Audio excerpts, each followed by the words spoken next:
It's Wednesday, July 22nd, 2026, and this is episode 364 of You Can Bet on That. Hi, everybody. Welcome to You Can Bet on That, a podcast for the recreational gambler. I'm Mark Duvall. And I'm Dr. Mike. We're a couple of days late here because we had to get caught up after our trip. Most of it was just recovery. Gosh, we got back on that Saturday, and then it's like, do I really want to record and edit? I've got to go visit my mom. We didn't get back till late Saturday, too. Yeah, you must have had a pretty long day because we went to the airport. Your flight was like a couple hours after mine, so you had some time to kill. Yeah, it was after 11 when I got home, 11 p.m. Yeah. So we are back from our trip, though, now, so that's mostly what we're going to talk about. Dr. Mike, I think a good trip as far as what we did and who we met. A terrible trip as far as gambling goes, which, there's no question about it. No, it just was, I could never get anything really going. A few times it looked like we were starting to go, and then it didn't go. I would have liked just losing a little bit all trip. If the sessions had just been slow drips, instead it was like the drain just opened up and swallowed us almost every table. Yeah. I think I had 2 winning sessions, and one of those was I won $39. So I think there was only 2 times the whole time we were gone, like 5 days, that we went to a table, bought in, and then, we're up after the first roll. Almost always we're like, oh my God, I'm already down a lot. Yeah, and it seemed like every first shooter, it was an immediate 7 out.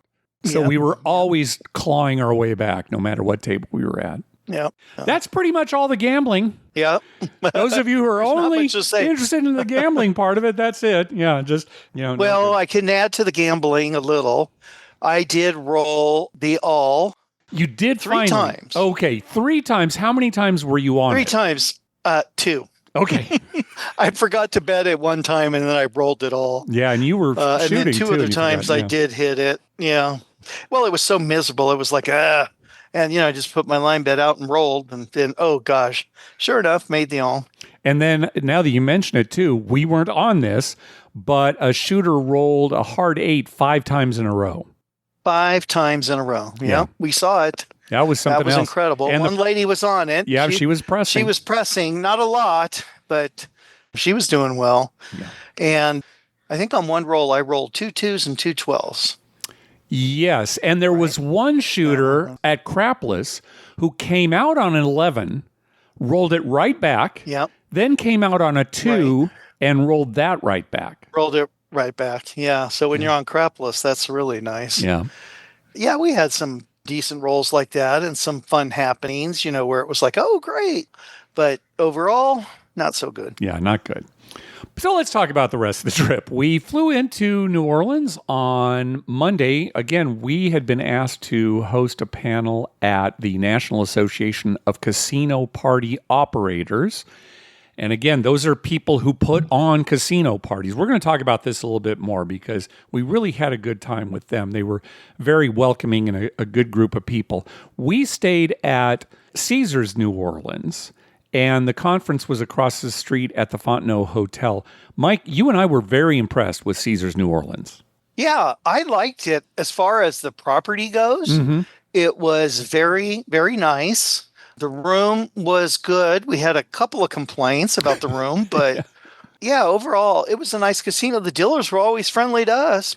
We didn't really have any cranky dealers or problems with dealing. I mean, the craps, we didn't win, but overall, I enjoyed that casino quite a bit.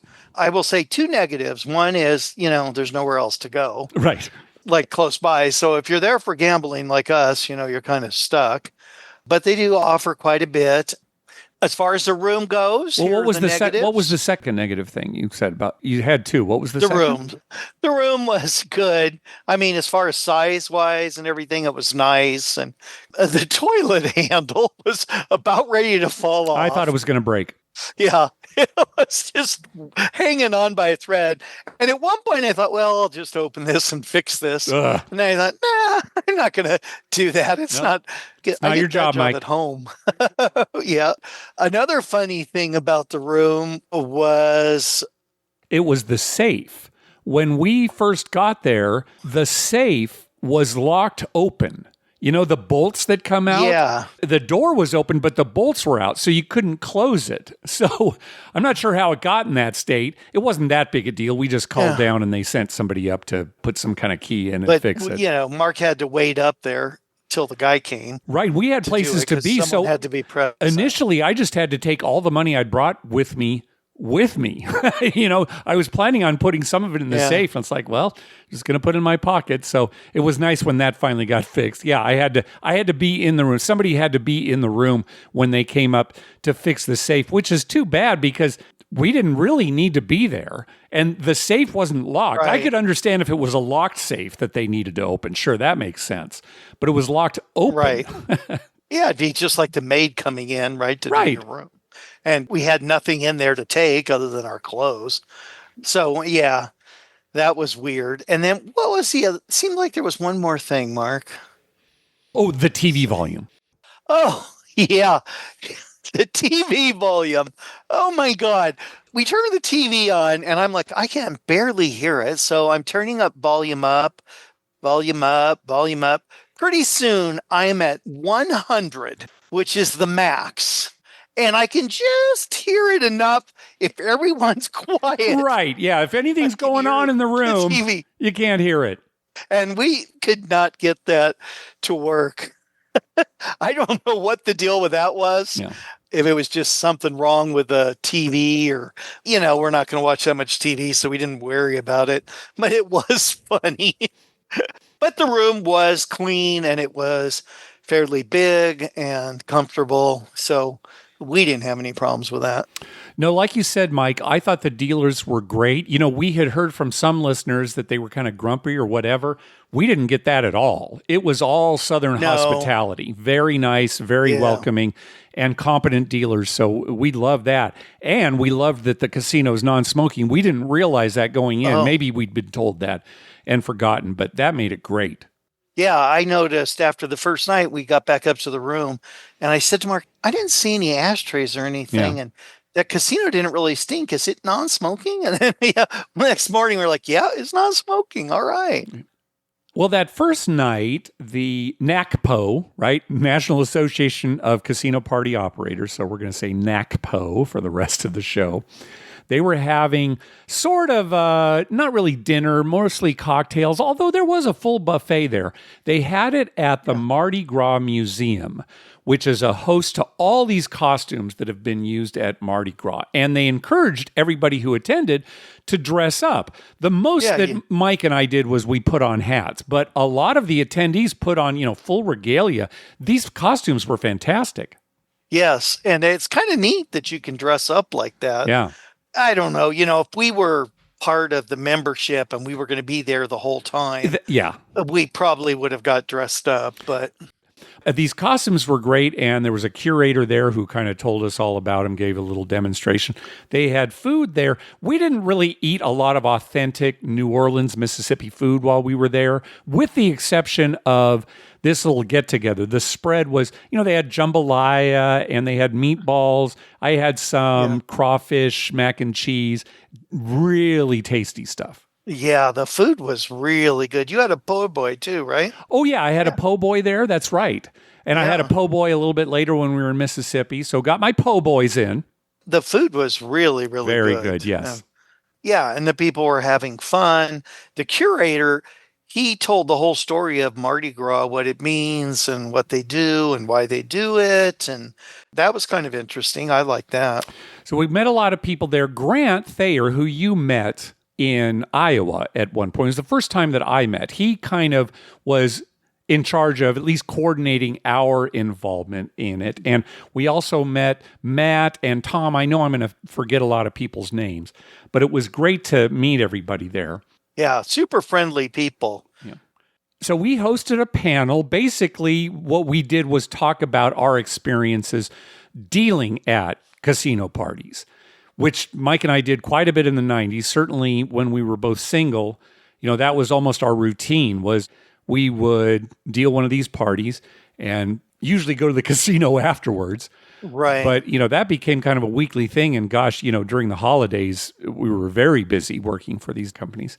Right. If you need some extra cash, or even if you just want it for play money, we did it mostly because we love craps and dealing craps and everything. And it was like our chance to be around craps.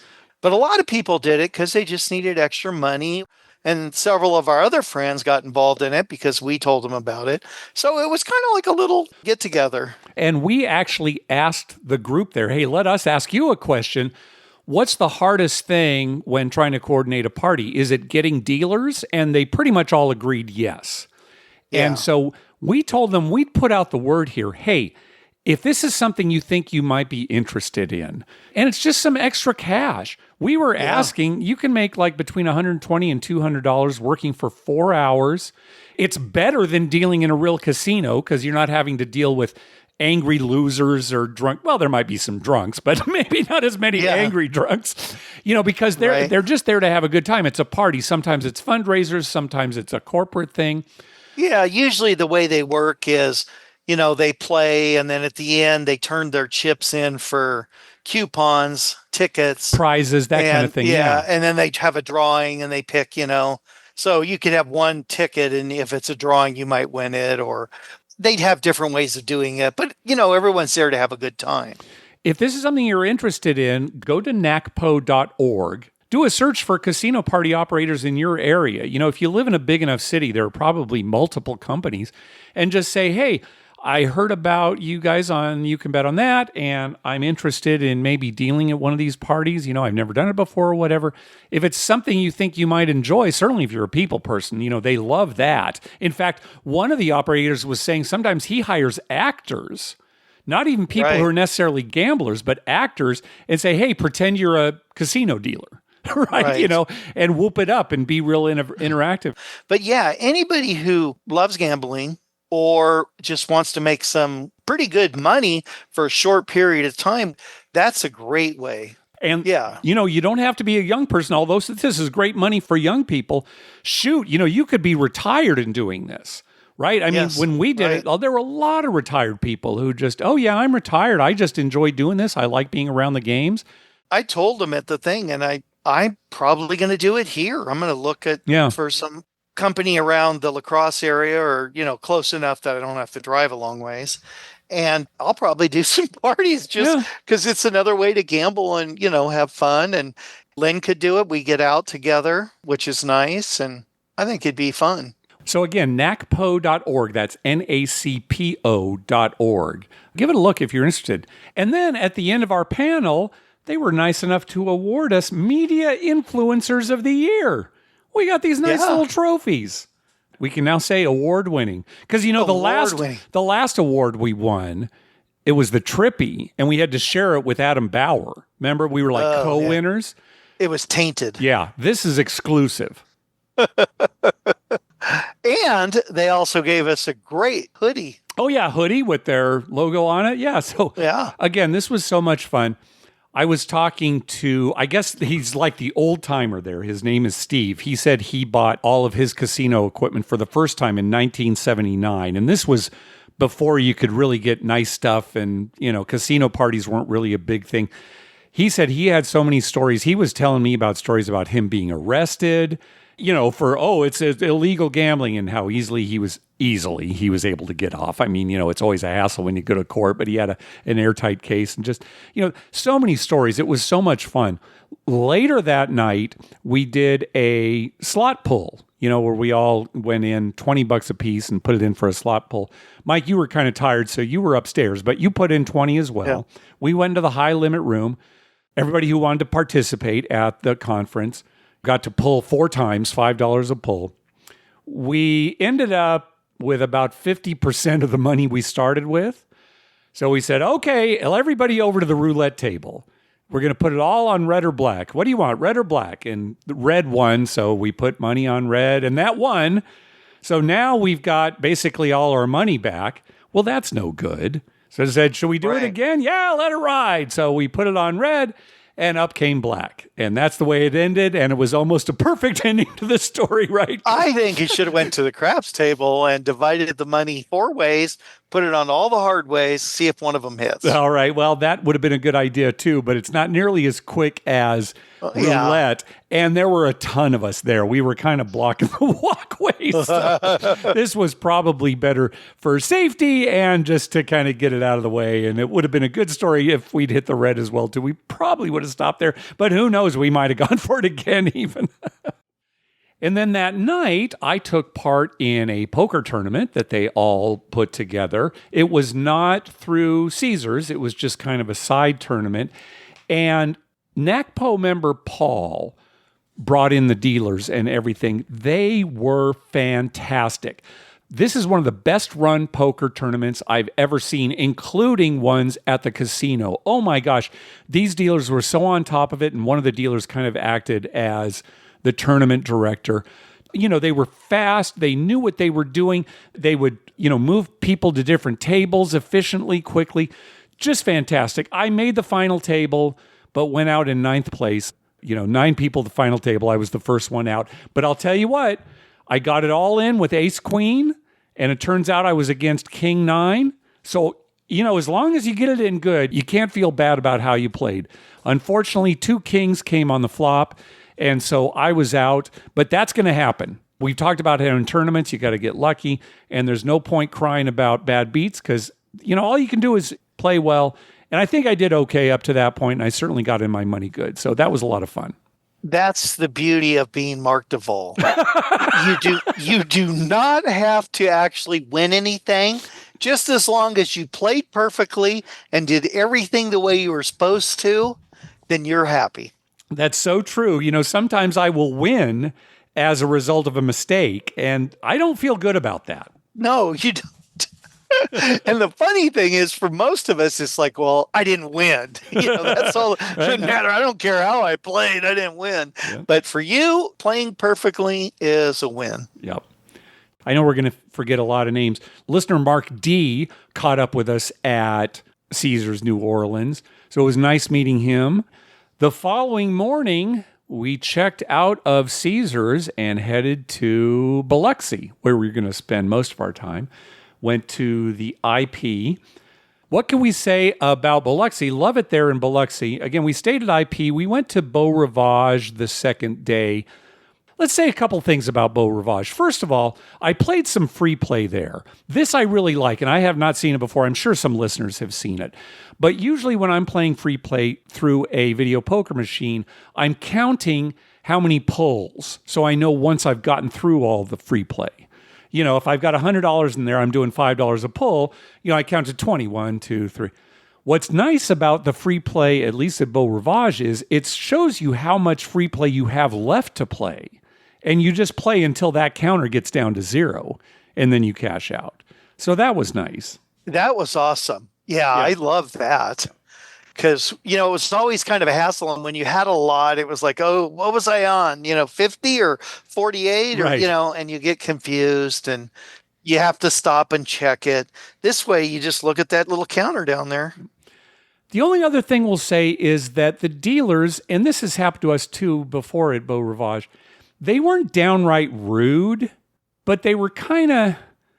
we were losing, so it's easy to be kind of on tilt when you're losing. Yeah. But I was a little miffed. They kept trying to tell you how to play. Yeah, like, little things oh no, like you need to take more odds. You're not going to. And I said something to one dealer like, well, I've already lost money. I don't want to get too much out there. Well, the only way you're going to get it back is take more odds. Yeah. They were like kind of poking fun at us. Yeah, those are some good examples. Like, so not like downright rude, but just kind of like that, just rubbing us the wrong way, right? And again, that's happened to us in the past at Beau Rivage. That was the only place we got that. Everybody else was very nice, and we had a good time.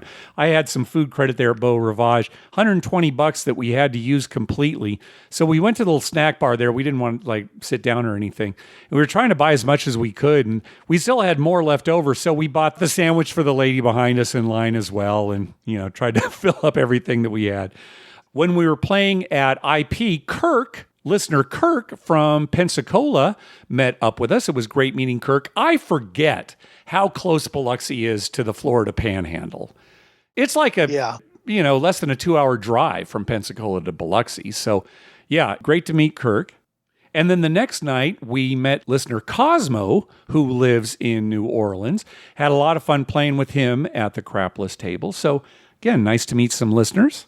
Let's talk about a few things that we saw at other casinos. We went to play at Scarlet Pearl for a little bit. That was fine, no big deal. But when we got there, only half of the craps table was open. So we had to wait like 10 minutes for the other side to open because it was too crowded. I walked around. I went into the high limit room. I wanted to check out video poker.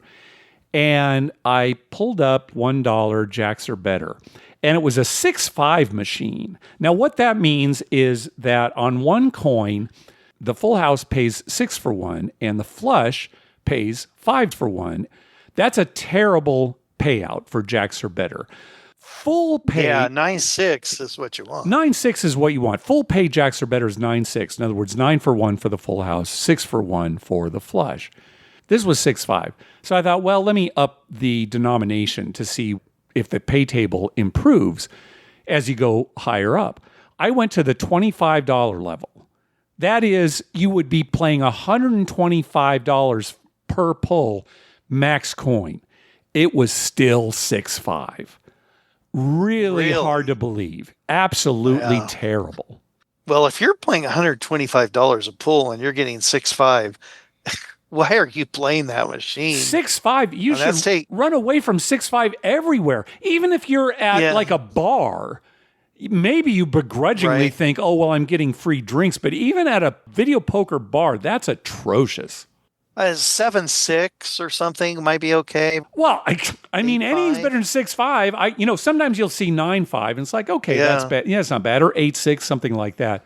And you kind of roll your eyes, but 6, terrible. We played at Harrah's for a little bit. Oh, let's just talk about this. I forgot to mention. When we were at Caesars New Orleans, we were at the crapless table, and they require you to pay the vig up front on everything, which is terrible. It makes the game pretty unplayable. The nice thing about crapless these days is you can buy those outside and extreme numbers and only have to pay the vig on winning wagers. That reduces the house edge quite a bit, but not at Caesars New Orleans. And when I posted about that, there were a lot of responses saying, yeah, that's the case at a lot of other casinos, especially Caesars casinos outside of Las Vegas. Well, we were looking forward to going to Biloxi because we knew that you only paid the vig on winning bets at those casinos. An exception was Harrah's. We finally got to Harrah's, and it turns out that they charge the vig up front on the extremes. So 2, 3, 11, and 12. 4 and 10, you only pay the vig on wins. But 2, 3, 11, and 12, you have to pay the vig up front. Now, I can understand casinos doing it because, again, when you only pay the vig on wins, the house edge is very, very low. One of the best bets at any craps table. But I was surprised that it was happening at a casino in a town where it's pretty consistent that you only pay the vig on wins. It kind of seems like if you were a local, why would you go there? Right. Right. If you were going to play crapless, because you can go to any of the other ones and not pay the vig. Yeah. So. I will say this, at the Harrah's table, they had 3 side bets. They had the all small tall, they had the repeater bet, and they had the hard ways all day bet. 3 different ones. That was kind of impressive, although we didn't really see it in action. It was another case where we just lost right from the start and didn't even play there long. And then I got a big kick out of this. We were there in the middle of the World Cup, and it was so nice to hear these old Southern gentlemen talking about the World Cup. And not as if it was some bizarre, weird thing. There's, oh, God, France looked terrible, didn't they? Oh, it was awful. And, oh, do you see Messi score that goal?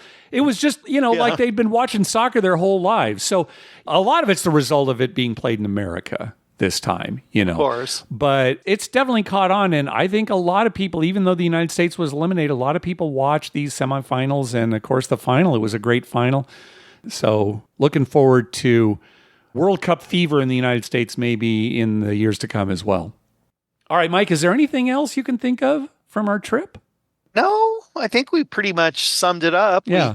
We headed back on Saturday, left kind of early. We didn't play that day. No. Went to the airport, You got yourself a hot dog. Got a Lucky Dog, which is a local. Yeah. Yeah. And I hadn't had that. It was very good. And then we headed home. So, That yeah. was it. No upcoming trips to speak of right now. So we will let you know if things change. Let me tell you one more story before we get to voicemail. So my son Charles and I went to a Padre game a few weeks ago, one that they won, I'm happy to say, amazingly. Yeah. So that doesn't happen too often these days. we had a good time there. Anyway, between innings at one point, they put up this notice that asked people to refrain from like vulgarities and, getting into fights, that kind of thing. And one of the things they wanted you to not do was to have betting related conversations. And it kind of caught my eye, like, okay, no betting related conversations. And then that message went away, immediately followed by the don't forget to buy tickets for the 50-50 raffle. Wow, talk about timing, right? No betting related conversations, but don't forget, 50% goes back to you. You got a chance. How do you get the tickets if you can't talk about it? Look, I want to make a purchase. I'm not sure how to ask you for this. I get what they're saying. There's a lot of problem with like players being harassed. You lost me $50 or, stuff like, I think it's more that kind of a thing. Really. It's not so much as, I've got $50 on this game. But the juxtaposition was a little suspect. You and I are talking about, some craps thing or something. Sir, you're going to have to leave. Yeah, come with us, sir. What? I heard you talking about a hard way. Yeah, right. Oh. All right. Well, I just want to remind everybody that we're very thankful for those who have been clicking through our Amazon link. Remember, whenever you're going to buy something through Amazon, please go to our page first. You can bet on that.com and click through our Amazon link towards the top of the page. You know what that means, Dr. Mike? Voicemail time. First up is Patchy.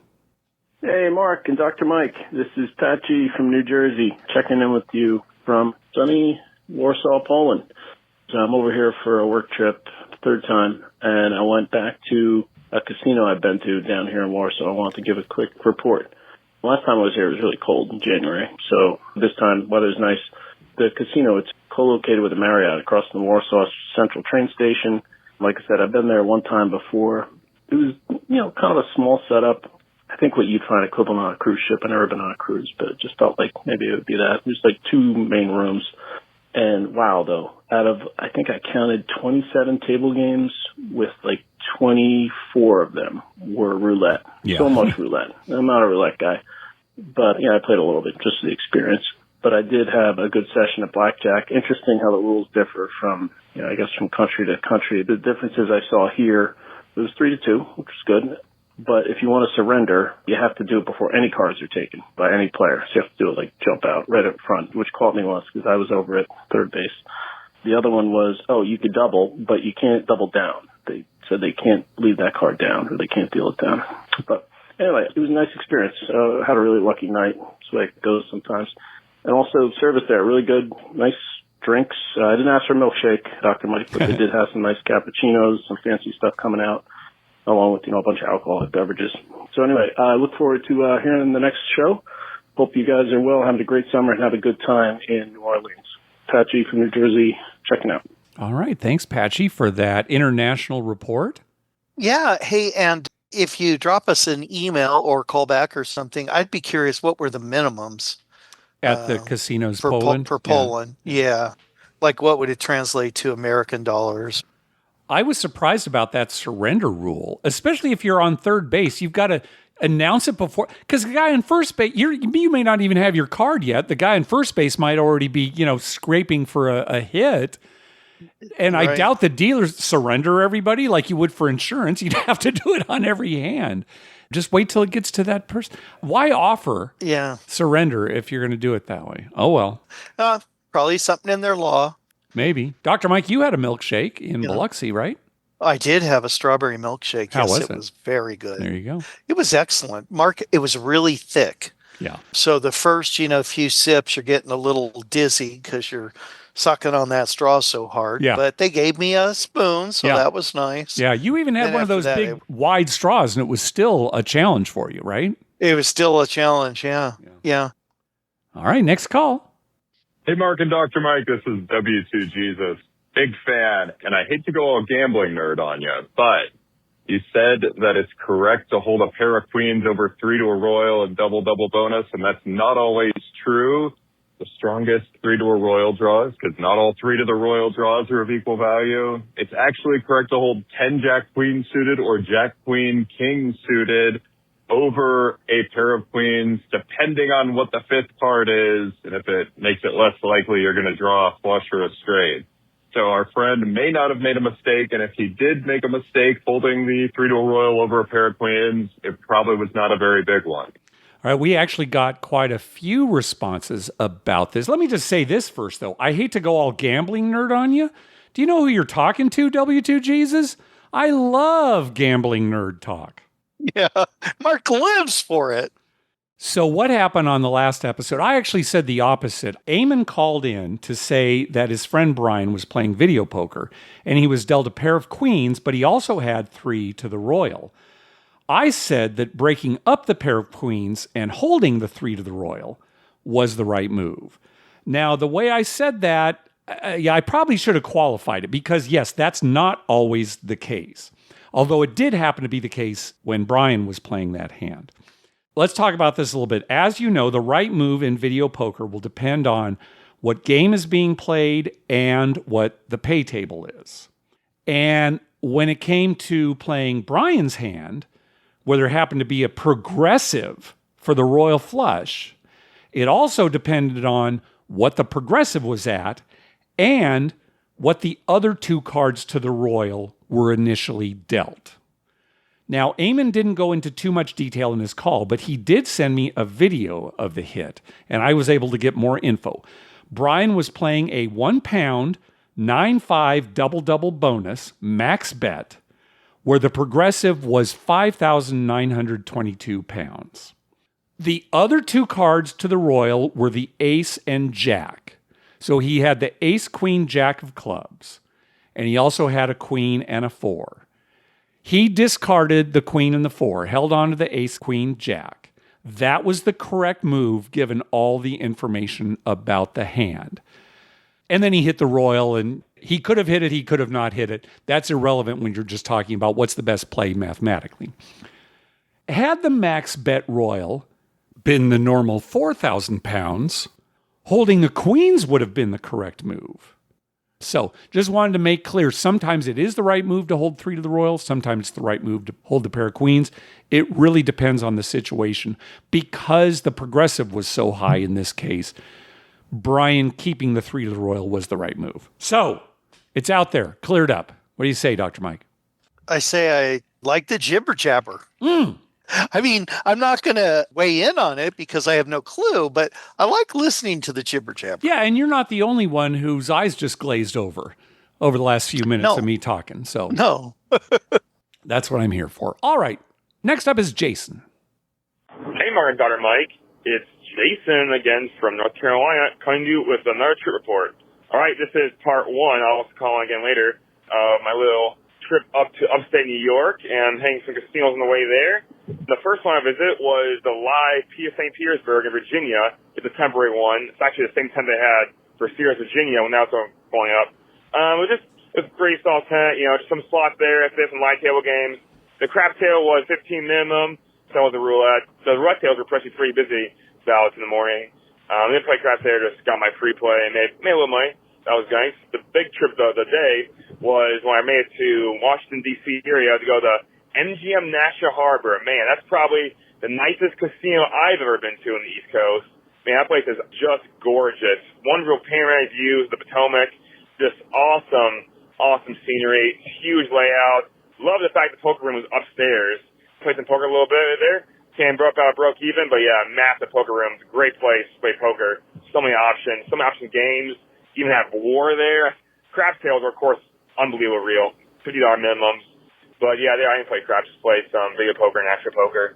One question I did have was that there at MGM property, because I've never been to MGM before, was that they, for free play, when you put your card in, you can't just load it into your bank. You have to put in money to activate a free play, which I've never had that at Sears property or any tribal property. So I thought that was pretty weird. It was kind of confusing at first. that was a nice way to end the day. Then the second part, in the leg up to Pennsylvania, I hit the Hollywood National Penn place. That place is cool too. Probably my favorite craft now on the East Coast. That one has just $5 minimum. First time I've seen $5 minimum anywhere I've ever been to. I was able to cover all the numbers on their Crabbles tables. So that was nice and fun right there. But yeah, Hollywood National, great place to play craps if you're hanging up in I-85 up to upstate New York. But yeah, just going to end the part one of my trip to New York and my casino little pit stop. So yeah, I'll call again once I hit some more. Thank you guys. Have a great day. All right. Thanks for the report, Jason. Yeah, good to hear about the $5 minimums at Hollywood Casino at Penn National. Yeah, some casinos like to have you put something in. I find that weird because you can put in $1. Right. In most of them. It's not like you have to put in a 20 or something. So big deal, $1. What's their reason behind that? I'm not sure what the reason is. It's not that uncommon. I haven't seen it in a while. The first place I ever saw was at San Manuel, which is now Yamava, where, yeah, the free play was there, but you had to put in cash money, even if it was just $1 to kind of activate it. I'm sure they've got a good reason. I just can't think of what it is. Yeah, there must be a reason for that, but $1 doesn't seem to make sense. I don't know. Yeah. All right, we'll hear from Jason later on in the show. Next up is Dan. Hey, guys. Dan from out in Seattle again. I wanted to say I love you guys, which I probably said before. But I always say every time I listen to you, Mike and Dr. Mark. Now, I know it's the complete opposite of what actually it is, but Mark, you put the podcast together, and you have to have a lot of knowledge in that, so that involves being a doctor or something. I'm not sure what that something is, but it's something. And also the things that you said on the last show about Snapper with Head On. I do like Snapper, but Head On, that would push it away from me. For example, would you want to eat chicken with Head On? It tastes great. But staring at something with its head on would be kind of be disorienting, I guess is the way to say it. Thanks, guys. Love you guys. Yeah, I guess so. I don't know. Chicken might not be that bad. But if I were eating a hamburger and the severed head of the cow was like right in front of me, yeah, that'd be a little rough. Yeah, that wouldn't be too much fun. How about if it was octopus? No. And the head of the octopus was in front of you and you were eating the tentacles. No way. Yeah, you wouldn't like that? Not at all. Staring at you with the I know, and they're smart too. So they'll be thinking, what are you doing, Mark? Yeah, right. Yeah, you know, if you didn't know that Dr. Mike was a doctor and you just heard us talk, you probably would think, oh yeah, Mark must be the doctor. Don't you think that's true, Dr. Mike? Yeah, I do. I agree with you because I'm a doctor in profession, but in my real life, my personal life, I'm not going to act that way. Oh, I see. Whereas you're the opposite. You're not a doctor in your work life, but in your real life, you do everything meticulously and a certain way like a doctor would. Well said, Dr. Mike. When I was at work, everything was professional. When I was, out of work, all bets are off. Yeah. There's no telling what I'll do. Yeah, I'm probably more professional in my private life than I ever was at work. Yes. Yeah, okay. That makes sense. All right, better move on now. Let's hear from our good buddy, Kevin. Hi, Mark. Dr. Mike. It's Kevin from Madison again. A few things for you. First, I've enjoyed listening to your last couple of shows and hearing some of the stalwarts call in, like Bert, Melanie, and Eamon. Their commentary really adds to the broad appeal for the show for me. Second, I've had a lot of luck with a strategy I call the Kevin, so aptly named. It's really a modified Arnold strategy. Here's how it works. Pass line bet. When the point is hit, I put 3 times my pass line bet on the don't come. If a 7 comes up, I swear. Otherwise, the don't come is placed and I'll do a 3-point molly. If I get 2 hits on those come bets, I'll add a unit to my next come bet. If I get bumped off on the don't come, I'll add a unit to the next don't come. This is a pretty effective strategy to just stay playing for a while, unless it's PSO, PSO, PSO. Those aren't fun, but create nice swearing opportunities. Something for you to talk about or think about. Anyway, third, I wanted to talk to you about my wife. She's got a birthday later this month, And we both love you guys and love your show.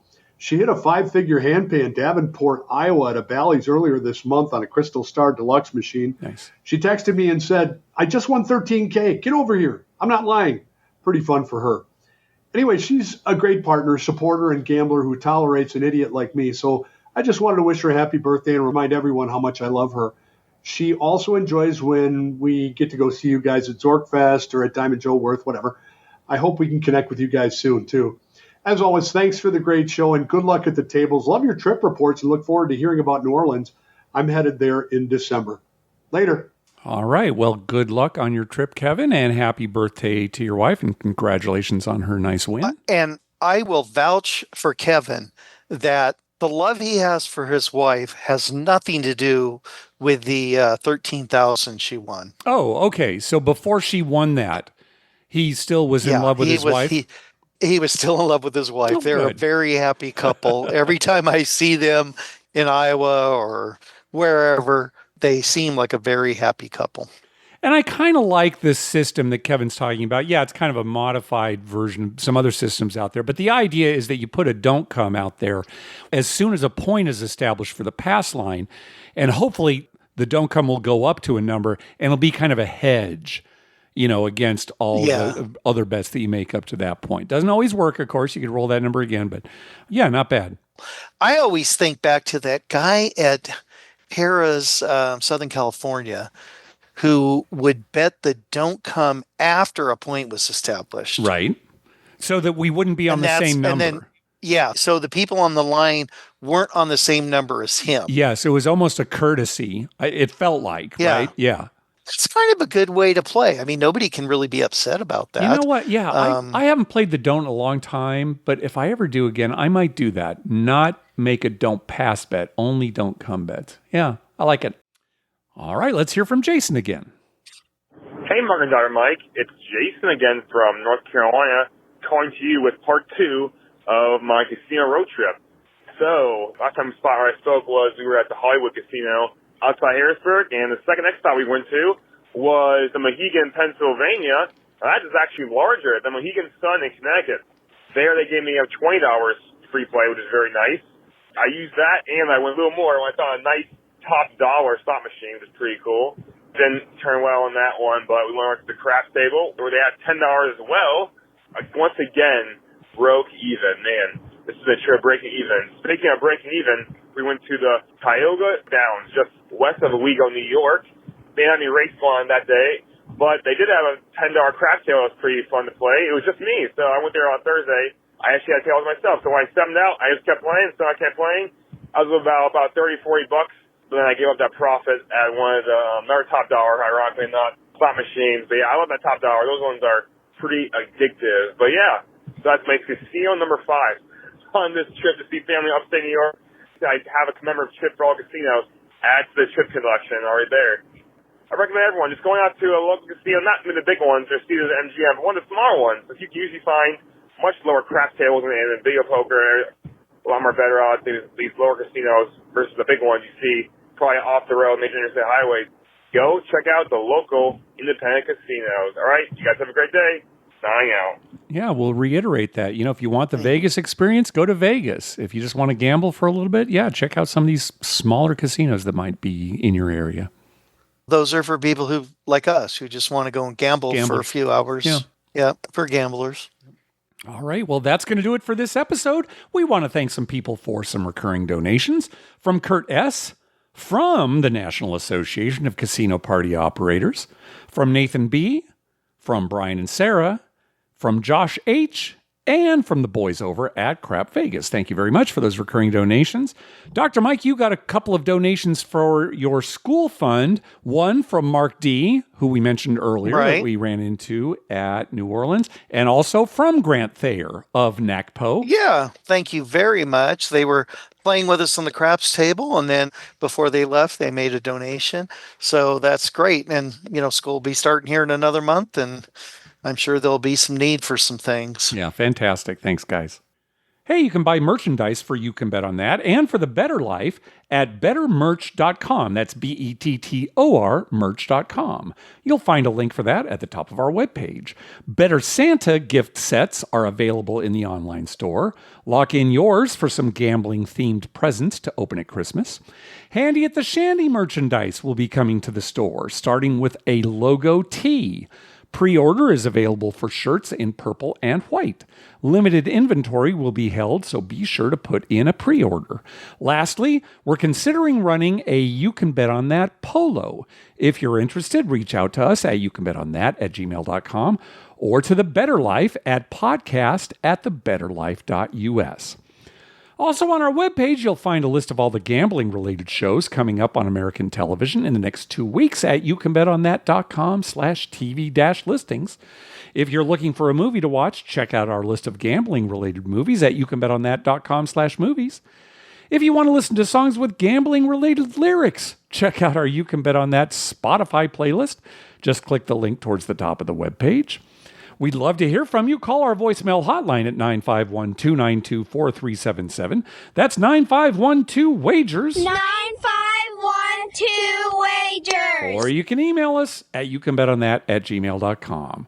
We're also on Twitter at youcanbetonthat and on Facebook at facebook.com/youcanbetonthat. Dr. Mike, what do you got for us? Well, Mark, we're in that time of the year when sports is a little limited. Right? We've got baseball now, but World Cup's over. Football hasn't really started yet, college or pro.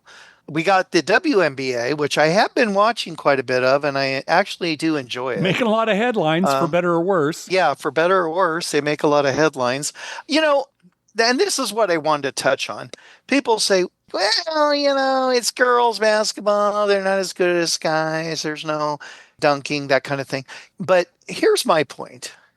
A game is a game. I don't care if I'm watching, the Super Bowl or some 4-year-olds playing T-ball. It's the competition. It's the competition. It's a game's a game. And if the competition's good, if you're watching like a WNBA game and it's close towards the end, it's just as exciting as anything else. Mm-hmm. So I'd like people to take that into consideration and maybe spread your wings a little bit and watch some other things when we have times like this where there's no football or basketball or, watch some WNBA, watch some volleyball. There's a lot of things to watch. I, earlier this morning, watched curling.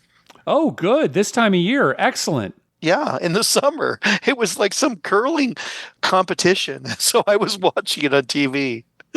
So I just wanted to throw that out there for people. You can find things you like any time of the year.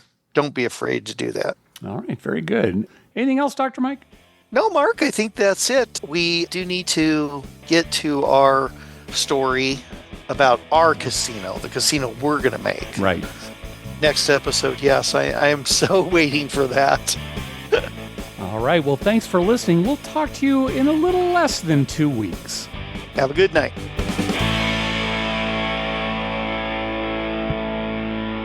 Oh, Adam, the installation guys called. They can meet you at 9 tomorrow. Okay, great. Oh, no. That's not going to work. We need to buy my lottery tickets at 9. That's my lucky time. How is it lucky if you've never won? Every time I don't win, I'm building up my luck.